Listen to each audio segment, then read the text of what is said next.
Assalamualaikum kawanku. Supaya Mimin semangat bikin video ini, jangan lupa dibantu subscribe, like, dan komen lalu di-share. Terima kasih atas dukungannya.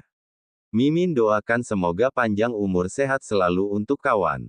Selamat menyaksikan video ini. Mari kita lanjutkan cerita sebelumnya. Judul cerita: Legenda Raja Serigala. Bab 983. Sayangnya, hari itu, aku nggak tahu kalau sesepuh Sabta ternyata bawa orang-orang ke gerbang istana buat cegat kamu. Kalau tahu, aku nggak bakal biarin kamu nanggung banyak penderitaan.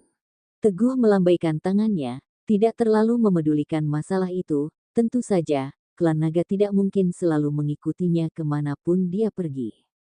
Keluarga Yadira pasti akan menemukan kesempatan jika mereka memiliki niat, namun jika bukan guru yang mengambil kalung giok keluarga Ananta, lalu siapa lagi? Teguh merenungkan masalah ini tanpa bisa menemukan jawaban yang memuaskan. Dia nggak tahu. Saat Teguh sedang merasa sangat bingung, Sena tiba-tiba angkat bicara.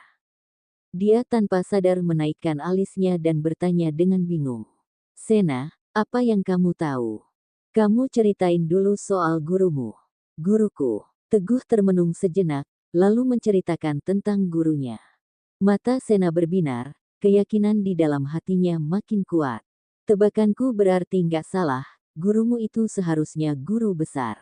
Misterius dari keluarga Sabel 20 tahun yang lalu. Guru besar. Teguh merasa bingung dengan sebutan tersebut. Tujuan dia bikin sekte obat-obatan turun tangan pasti pengen 4 keluarga besar dan sekte obat-obatan saling bunuh. Kalau sudah gitu, dia mau rebut posisi pemimpin aliansi seni bela diri kuno dan nguasain seluruh dunia seni bela diri kuno. Lanjut Sena. Nah, semuanya jadi masuk akal. Rencana yang bagus. Langkah yang bagus. Sampai di sini, Sena sudah makin kagum pada Pak Yuda, tetapi semua yang dia ucapkan terasa agak menusuk telinga. Nggak mungkin. Rina adalah orang pertama yang menentang. Nona Sena, meskipun kamu putri suci dari sekte obat-obatan, tolong jangan cemarin nama baik guru, dia bukan orang yang kayak gitu. Sena. Teguh juga angkat suara. Guruku itu hidupnya sederhana, dia cuma mau bantuin aku gara-gara ngelihat aku dijebak sama keluarga ahli bela diri kuno, jangan anggap dia orang yang jahat banget kayak gitu. Teguh, gurumu memang bukan orang sembarangan. Belum selesai Teguh berbicara, tiba-tiba terdengar suara yang menggelegar. Ternyata itu adalah Tejasvi masuk dari luar. Ketika Teguh melihat bahwa Tejasvi juga ingin menjelekkan gurunya, dia merasa tidak senang. Pak Tejasvi, meskipun sebelumnya kamu banyak bantuin aku di sekte obat-obatan, tolong jangan rusak reputasi guruku. Reputasi. Tejasvi tertawa sinis dan perlahan berkata, setahuku, reputasi gurumu itu nggak terlalu bagus, nggak cuma jahat, licik, dan penuh tipu daya, tapi dia juga kejam dan nggak kenal ampun. Dia bukan orang yang baik. Teguh makin tidak senang mendengar kata-kata itu. Pak Tejasvi, aku sudah bareng sama guru dari lama, jadi aku tahu banget sifatnya. Aku tahu banget sifatnya, dia sama sekali bukan orang yang jahat dan kejam. Tolong jangan ngomong kayak gitu lagi. Sesuatu telah terjadi pada Pak Yuda, Teguh sudah merasa jengkel, dan sekarang dia menjadi makin marah setelah mendengar begitu banyak fitnah tentang gurunya, Teguh. Tejasvi menggelengkan kepala dengan tegas. Meskipun sudah kenal dia selama bertahun-tahun, belum tentu kamu paham hatinya. Sini, ku kasih tahu kayak gimana sebenarnya gurumu. Teguh memicingkan matanya sedikit, tidak lagi berkata apa-apa. Waktu itu, aku akrab banget sama kakakku. Kami berlatih bareng, berkembang bareng, sampai kami dijuluki bintang kembar keluarga Sabel. Gara-gara dorongan gurumu, yang juga guru besar dari keluarga Sabel, kakakku jadi terjerumus ke dalam kultivasi gelap. Dia nyoba nemuin harta karun keluarga Sabel. Aku jadi bertengkar sama kakakku. Akhirnya aku bareng sama setengah dari keluarga Sabel mendirikan sekte obat-obatan, bikin kekuatan seni bela diri kuno keluarga kami jadi lemah banget. Semua ini gara-gara guru besar ikut campur. Tejasvi menjelaskan dengan perlahan dan penuh perasaan. Bab 984. Teguh masih terlihat skeptis, tidak percaya bahwa gurunya adalah orang yang seperti itu. Setelah Tejasvi selesai berbicara, barulah dia membela diri. Ya, itu masih mending daripada kamu nuduh guruku ngelakuin hal-hal jahat. Aku yakin semua itu pasti ada pertimbangan dan rencananya, nggak sesederhana yang kamu bilang. Melihat bahwa Teguh masih tidak percaya, Tejasvi juga tidak ingin berbicara lebih banyak lagi. Faktanya memang kayak gitu. Percaya atau enggak, itu nggak bakal ngubah apapun. Sekarang, dia sudah jatuh dari tebing, tapi orang di belakang Pak Yuda pasti bakal terus lanjutin rencananya. Sebenarnya ada apa, sih? Tejasvi menatap Teguh dengan yakin. Kita tunggu saja sampai konferensi seni bela diri kuno mulai, kita bakal selesaiin semuanya. Teguh terdiam. Begitu banyak hal yang terjadi dalam beberapa hari terakhir sehingga terlalu mengejutkan baginya. Pertama, gurunya jatuh dari tebing untuk menyelamatkan Rina, kemudian dia mengetahui bahwa wanita itu ternyata memiliki kekuatan tingkat alam bela diri raja. Terakhir, Tejasvi memberitahu bahwa gurunya, Pak Yuda, selalu merancang rencana jahat di balik layar dengan tujuan untuk merebut posisi kepala aliansi seni bela diri kuno. Peristiwa demi peristiwa terus terjadi, benar-benar sulit untuk dipercaya. Oke. Tejasvi tidak berkata banyak lagi setelah itu, hanya menghela napasnya dan mengalihkan pembicaraan. Sekarang yang paling penting itu masalah kekuatanmu. Kamu harus cepat pulih ke puncak alam kaisar kultivasi. Perkataannya memang benar. Terlepas dari apapun rencana Pak Yuda selanjutnya, atau apapun situasi yang akan dihadapinya, selama memiliki kekuatan yang luar biasa, dia akan berani untuk menghadapinya. Pada akhirnya, hal terpenting adalah kemampuan diri sendiri. Hanya saja, Teguh tidak begitu optimis tentang hal itu, jadi dia hanya bisa tersenyum getir. Cuma tinggal beberapa hari lagi sebelum konferensi seni bela diri kuno mulai, gimana caranya aku bisa balik ke puncak secepat itu? Kamu nggak usah putus asa. Sudut mulut Tejasvi sedikit naik membentuk lengkungan saat mengucapkan kalimat yang membuat Teguh terkejut. Aku tahu orang yang bisa bantuin kamu buat balik ke kondisi puncak secepatnya. Benarkah ada keajaiban seperti ini? Teguh diam-diam merasa sangat senang dan segera bertanya, siapa? Sinta Bramantio, balas Tejasvi, Sinta Bramantio. Mendengar ini, Teguh terdiam sejenak. Dia hanya seorang gadis biasa yang lemah dan tidak pernah mengenal dunia kultivasi. Dia bisa membantunya kembali ke puncak. Nona Sinta. Begitu melihat ekspresi kebingungan Teguh, Tejasvi langsung menjelaskan, dia itu kayak Nona Rina, punya fisik yang istimewa. Kalau berkultivasi dari kecil, mereka pasti bakal lebih cepat berkembang. Dan lagi, dia sudah numpuk kekuatan itu lebih dari 20 tahun, sudah kayak harta karun yang berharga banget. Nah, gurumu bikin Nona Rina berhasil buka gudang harta karun itu, makanya kekuatannya bisa meningkat pesat dan langsung mencapai alam-alam bela diri raja. Kondisi Nona Sinta mirip, kita juga bisa pakai cara yang sama buat bikin dia jadi master alam bela diri yang kuat. Teguh akhirnya mengerti. Di saat yang bersamaan, dia juga merasa terkejut. Ternyata masih ada kesempatan baik di dunia ini. Hanya dengan mengandalkan fisik saja, dia bisa mencapai tingkat yang bahkan tidak bisa dijangkau oleh kebanyakan orang sepanjang hidup mereka. Sungguh membuat iri. Tiba-tiba, sebuah pemikiran melintas di benak Teguh. Apakah darah yang dapat membantu proses detoksifikasi bisa dikategorikan sebagai kondisi tubuh yang istimewa? Dia tidak memiliki jawabannya. Ngomong-ngomong, pada saat itu, Tejasvi melanjutkan, menurut pengalamanku, buah segar yang dimakan sama Nona Sinta itu kayaknya obat yang mengandung energi dingin sangat murni. Bab 985. Jadi, buah itu yang kusaranin buat mulihin tenagamu. Tapi, kalau mau langsung nyerap buah ini, kamu harus cari cara buat nekan hawa dinginnya sebelum bisa nyerap khasiat obatnya. Kalau enggak, dampaknya bakal parah banget. Tapi, Nona Sinta bisa nekan hawa dingin itu, bakal jauh lebih gampang kalau kamu nyerap kekuatan obat yang sudah ada di tubuhnya. Teguh terpana ketika mendengar kata-kata itu. Apakah ini berarti dia bisa mendapatkan kembali kekuatan tingkat alam kaisar kultivasi dalam waktu singkat tanpa perlu mengeluarkan biaya apapun? Dia segera bertanya setelah memikirkannya. Pak Tejasvi, gimana kita ngelakuinnya? Ada teknik khususnya, kita bakal bikin kekuatan dingin di dalam tubuh Nona Sinta keluar, terus kamu bisa nyerap dan mubah itu jadi kekuatanmu sendiri, ujar Tejasvi dengan serius. Bukankah ini sama saja dengan mengambil keuntungan dari Sinta? Teguh merasa sedikit ragu. Jangan khawatir. Tejasvi yang melihat keraguan di mata Teguh, kemudian menjelaskan, sekarang, masalahnya kekuatan obat dari buah ini besar banget dan bisa bikin rusak sistem tubuh Nona Sinta. Satu-satunya cara cuma ngeluarin dan nyalurin kekuatan dingin itu.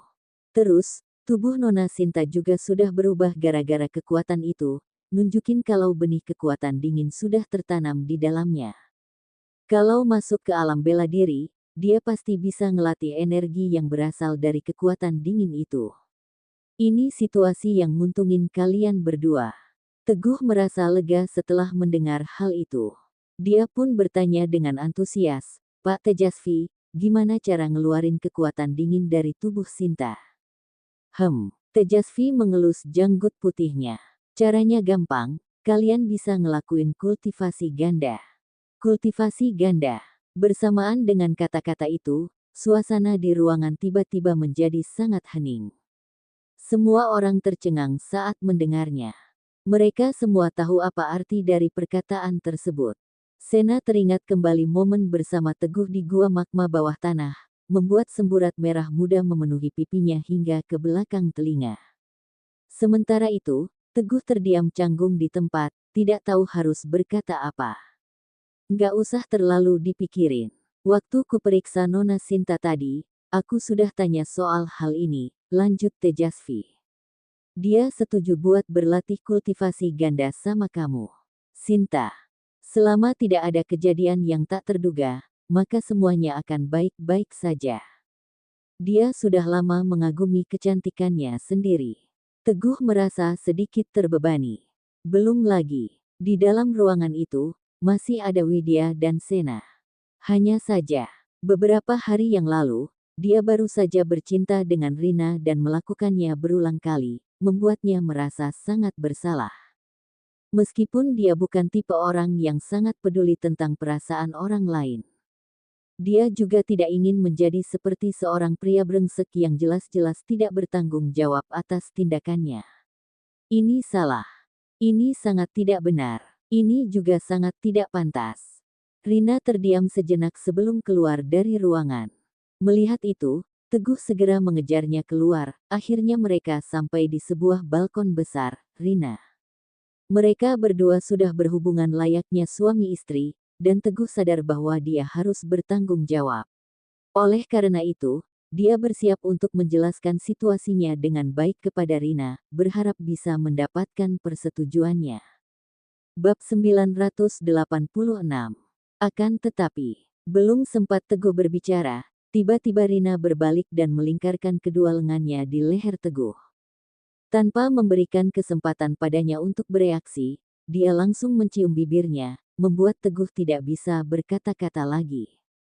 Ciuman mereka penuh gairah, sangat bergelora, seolah-olah saat ini, segalanya tidak lagi penting. Dunia seakan milik berdua. Setelah beberapa lama, Rina akhirnya melepaskan Teguh yang hampir kehabisan napas sayang. Rina tidak melepaskan rengkuhannya sedikit pun, kedua matanya yang jernih menatap Teguh dengan tutus dan penuh kasih sayang. Waktu aku mutusin buat nyerahin diriku ke kamu, aku sudah yakin banget sama pilihanku. Kamu itu pahlawan impian para gadis, yang mungkin belum pernah ada dan mungkin gak bakal ada lagi di masa depan. Pasti gak bakal gampang buat jadi wanitamu. Tapi aku sama sekali gak menyesal. Justru aku bangga. Aku siap berubah buat kamu. Aku juga rela berkorban buatmu. Pokoknya, apapun pilihanmu, bakal selalu kudukung. Hati Teguh seketika menghangat saat mendengar kata-kata Rina. Rina mata Teguh memantulkan bayangan dari wajah cantik Rina, dan seketika dia merasa tidak membutuhkan apa-apa lagi ketika memiliki istri seperti wanita di hadapannya ini, jangan bicara. Rina memotong ucapan Teguh, kemudian mencium bibirnya sekali lagi. Kali ini, keduanya hanya berciuman sebentar sebelum akhirnya menarik diri. Pipi Rina seketika merona merah. Oke, ayo kita masuk dulu. Pak Tejasvi sama yang lainnya masih nungguin kita. Oke. Keduanya kembali ke dalam ruangan.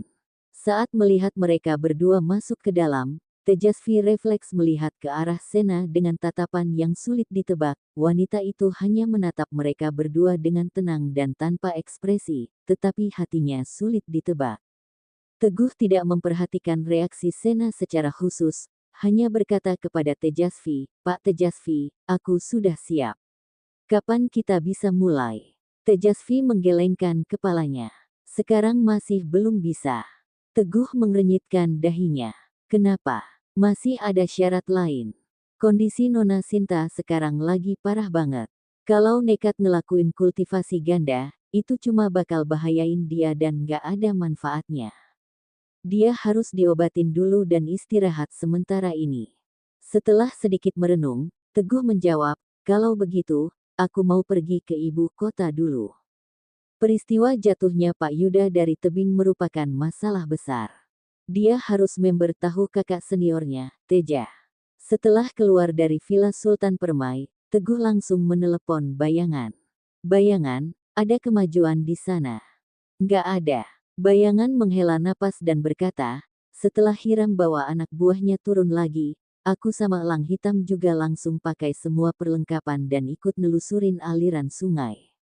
Kira-kira, kami sudah jalan sejauh 200-300 meter, tapi nggak nemuin jejak sama sekali. Sekarang, semua orang dari wilayah selatan sudah ditarik mundur. Kami masih ngelakuin pencarian menyeluruh di hilir sungai." Desahan napas Teguh terdengar berat, kemudian dia memanggil Bayangan kembali. "Bayangan, kamu tinggal di organisasi Mata Elang buat ngelakuin pencarian, terus kamu bawa istana Raja Serigala dan ikut aku balik ke ibu kota." "Siap." Sementara itu, di ibu kota, bab 987. Setelah Teguh kembali bersama Bayangan dan rombongannya, hal pertama yang dia lakukan adalah pergi ke wilayah terlarang di istana untuk bertemu dengan Kaisar Teja, senior. Teguh berkata dengan suara pelan dan penuh kesedihan, "Guru kena musibah." Dia kemudian menjelaskan insiden jatuhnya Pak Yuda kepada Teja secara rinci. "Apa kamu bilang?" Teja sontak berdiri dan menatap Teguh dengan kekagetan yang terpancar di seluruh wajahnya. "Guru, dia benaran jatuh ke jurang. Terus, sekarang nggak tahu dia masih hidup atau mati." Itu. Teguh juga masih tidak mau menerima kenyataan ini sampai sekarang, tetapi dia tetap menjawab dengan sedih, "Ada sungai yang arusnya deras di bawah jurang, waktu itu guru juga luka parah." Dia tidak melanjutkan lagi. Menurut perkiraan yang masuk akal, seperti yang dijelaskan oleh Tejasvi.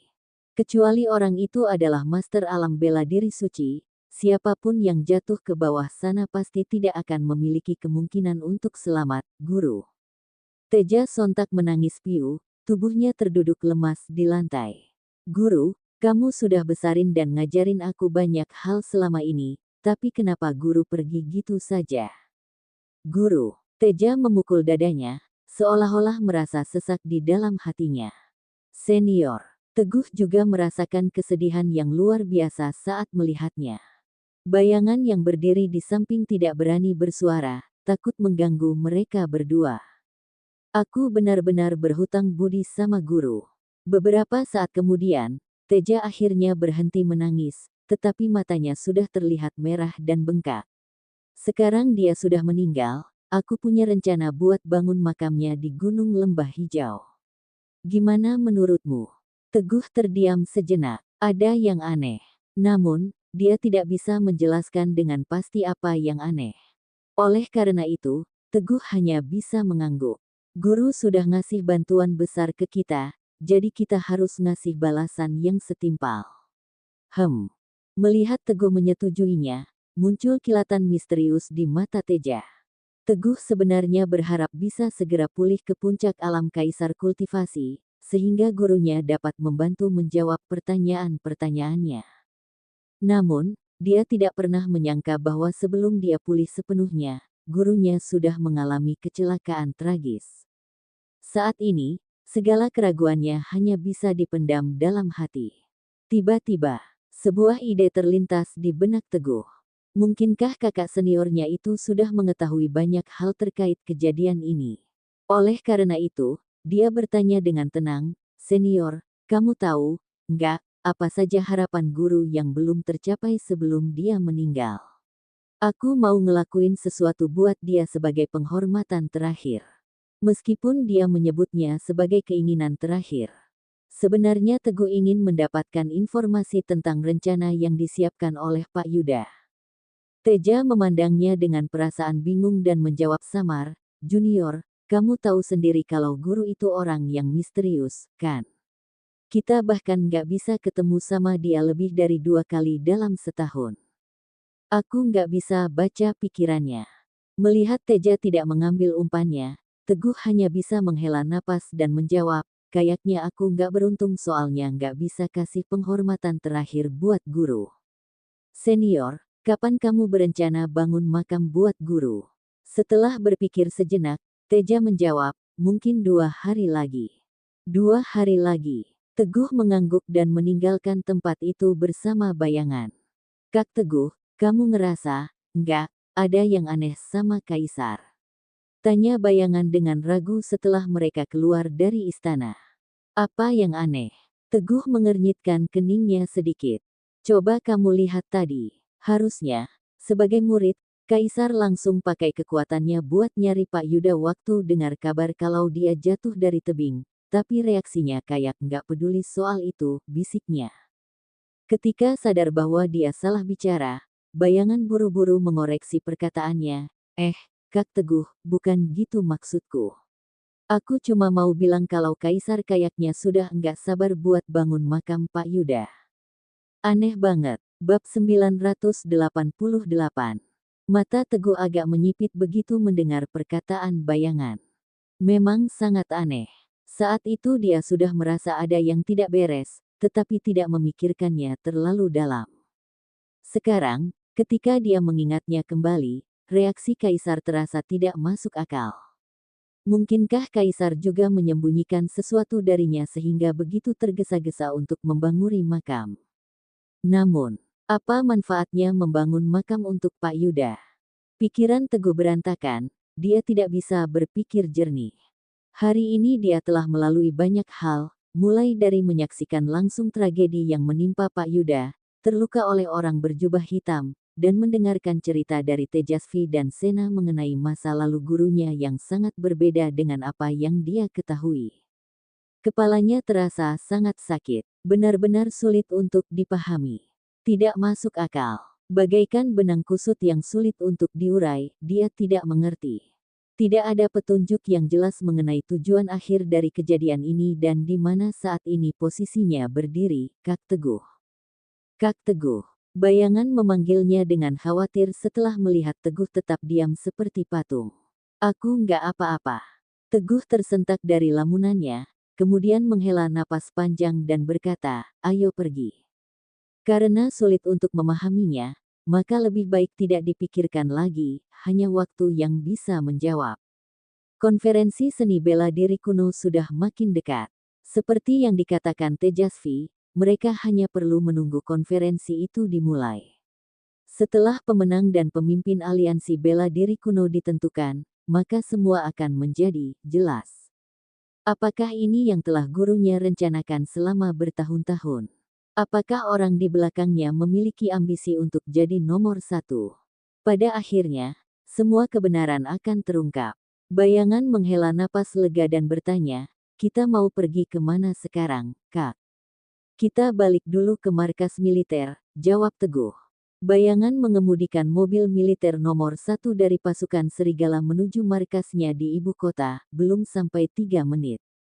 "Yang mulia Raja Serigala, kamu harus membela para tentara." Tiba-tiba, sebuah kursi roda muncul dari samping. Seorang tentara berseragam militer lama yang kehilangan satu tangan dan satu kakinya, terjatuh ke tanah dan menangis dengan keras. Begitu melihatnya, bayangan segera menghentikan mobil.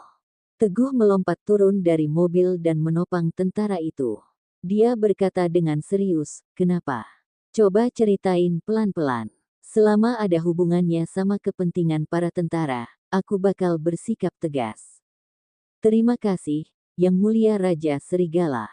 Aku Tobi Chamaro, anggota Brigade Ketiga Detasemen Provos Wilayah Perang Tengah." Dengan mata yang memerah, prajurit itu berkata marah, "3 hari lalu, waktu Kapten bawa kami buat patroli di ibu kota, kami ketemu sama Tuan Colin, putra dari keluarga Zunata.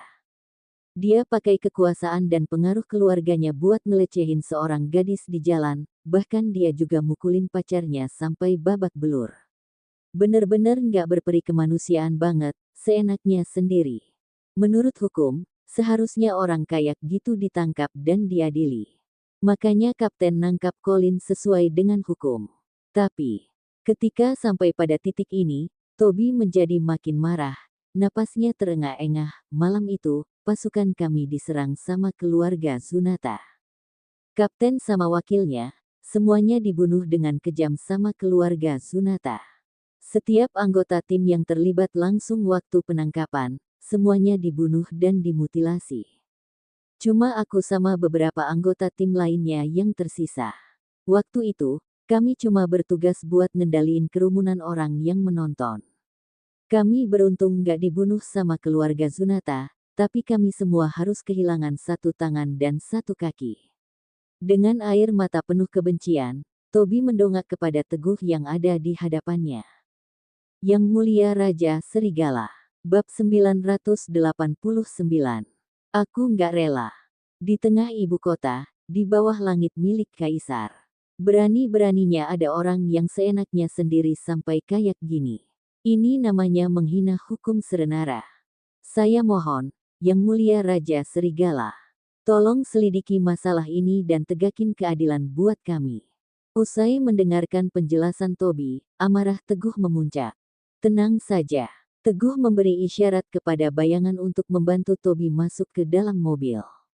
Dia pun berjanji dengan sungguh-sungguh, "Kalau apa yang kamu bilang itu benar, aku pasti bakal urus semua ini seadil-adilnya. Bawa aku buat ketemu tentara yang masih hidup." Baik. 10 menit kemudian, di bawah bimbingan Tobi, kendaraan militer tiba di lokasi persembunyian. Teguh bertemu dengan para tentara yang tersisa. Seperti yang dikatakan Tobi, setiap tentara hanya memiliki satu tangan dan satu kaki yang terbungkus perban. Sesekali, luka-luka itu masih mengeluarkan darah. "Yang Mulia Raja Serigala. Yang Mulia Raja Serigala, tolong tegakkan keadilan buat kami. Raja Serigala, keluarga Zunata jahat banget dan gak berperi kemanusiaan. Tolong hukum mereka. Yang Mulia Raja Serigala, mohon tegakkan keadilan buat para tentara." Ketika para tentara menatap Teguh, mereka semua menjadi sangat marah. Ekspresi Teguh terlihat sangat dingin. Dia bertanya dengan amarah tertahan, "Kalian sudah laporin masalah ini ke pemimpin wilayah tengah?" Dia nggak tahu atau memang nggak peduli. Suara Teguh bergetar karena marah. Tobi menggelengkan kepalanya sambil tersenyum getir. "Yang Mulia Raja Serigala, sejujurnya, malam itu juga kami langsung menghubungi Pak Tarendra. Waktu itu dia juga janji buat mastiin kami dapat keadilan. Besok paginya, Pak Tarendra pergi ke kediaman keluarga Zunata sama anak buahnya, tapi kurang dari setengah jam, Pak Tarendra sudah pulang. Terus, dia ngasih santunan buat para tentara yang gugur dan ngasih kompensasi buat kami, tapi dia nggak pernah ngomong apapun soal Colin atau keluarga Zunata. Dia juga nggak pernah bahas masalah ini lagi. Dia juga minta kami buat nggak mikirin masalah ini buat sementara waktu." Tapi, Yang Mulia Raja Serigala. Sampai di sini, Tobi tersenyum sedih dan putus asa. Semua orang yang selamat sudah jadi cacar, bahkan tentara yang meninggal belum dimakamin dengan layak. Pelakunya tetap bebas berkeliaran, bahkan kejahatannya semakin menjadi-jadi. Mana mungkin kami tetap diam? Kami benci. Seiring dengan ucapan terakhir yang terdengar, para tentara yang tersisa menyuarakan permohonan mereka dengan penuh kesedihan dan kemarahan. Yang Mulia Raja Serigala, tolong tegakin keadilan buat Brigade Ketiga Detasemen Provos kami. Yang Mulia Raja Serigala. Wajah Teguh sudah terlihat sangat kesal, dia menoleh ke arah bayangan dan mendengus dingin, siapa sebenarnya Pak Tarendra yang sekarang jadi pimpinan wilayah tengah itu? Tarendra Lester. Dia dulunya jenderal besar di bawah komando Miko Kurniawan, salah satu dari 8 senapati pasukan Serigala. Gara-gara punya bakat yang besar di bidang administrasi, dia direkomendasiin sama Miko buat jadi pimpinan wilayah tengah. Gantiin Luke Sirvan sebelumnya, jawab bayangan dengan jujur. Tarendra Lester. Nada dingin yang menusuk terdengar dari suara Teguh saat mengucapkan nama itu. Kemudian, dia berkata kepada Toby dan tentara lainnya, sekarang, aku sudah tahu soal masalah ini. Lihat saja, aku nggak bakal tinggal diam, ayo kita pergi ke Tarendra dan nanya langsung soal gimana dia ngelola wilayah Perang Tengah. Melihat hal ini, kegembiraan terpancar dari wajah para tentara. Terima kasih banyak, Yang Mulia Raja Serigala. Teguh segera memberi perintah. Bayangan, bawa mereka ke markas besar wilayah Perang Tengah. Baik, cerita bersambung.